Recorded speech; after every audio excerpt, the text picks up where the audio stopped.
টলিগঞ্জের বর্তমান সময়ের mega star খ্যাত তারকা দেবকে তো আপনারা সকলেই খুবই ভালো করে চিনেন। তাছাড়া চলিত বছরের দুর্গাপূজা উপলক্ষে এই তারকার মুক্তি পেয়েছে রঘু ডাকাত চলচ্চিত্র।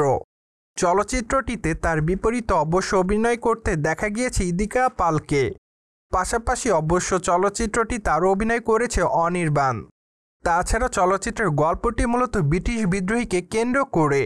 তাই তো বলাই বাহুল্য যে ইতিহাস নির্ভর রঘু ডাকাত চলচ্চিত্রটি দর্শকদের কাছে মুক্তি পাওয়ার পর থেকে ব্যাপক আকারে কেড়েছে নজর।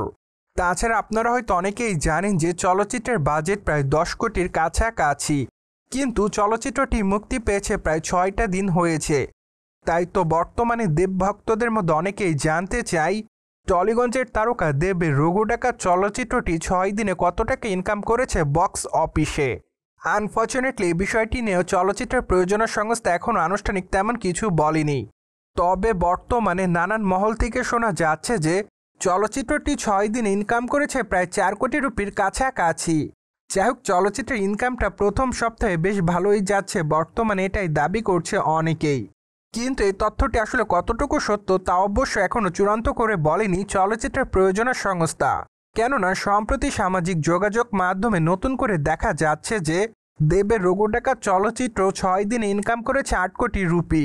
তবে দুঃখের বিষয় এই যে বিষয়টি সম্পূর্ণ গুজব। কেননা 6 দিনে দেবের রঘু ডাকাত চলচ্চিত্রটি 8 কোটি রুপি ইনকাম করতে পারেনি। ঠিক এজন্যই সম্প্রতি প্রাথমিকভাবে এটা অনুমান করা যাচ্ছে যে দেবের রঘু ডাকাত চলচ্চিত্রটি প্রথম 6 দিনে 4 কোটি রুপির মতো করেছে ইনকাম। কেননা চলচ্চিত্রের প্রথম দিনের ইনকামটা খুবই কম ছিল। তারপর অবশ্য দ্বিতীয় দিনে চলচ্চিত্রের ইনকামটা একটু বৃদ্ধি পায়। মূলত এভাবে বর্তমানে রঘু ডাকাত চলচ্চিত্রের ইনকাম চলছে। তাছাড়া নির্মাতারা হয়তো খুবই শীঘ্রই চলচ্চিত্র থেকে কত টাকা ইনকাম করেছে তার আনুষ্ঠানিক ঘোষণা হয়তো দিতে পারে। তাই তো আপাতত প্রযোজনা সংস্থার কাছ থেকে আনুষ্ঠানিক ঘোষণা শোনার জন্য অপেক্ষাতে থাকতে হবে সকলকে।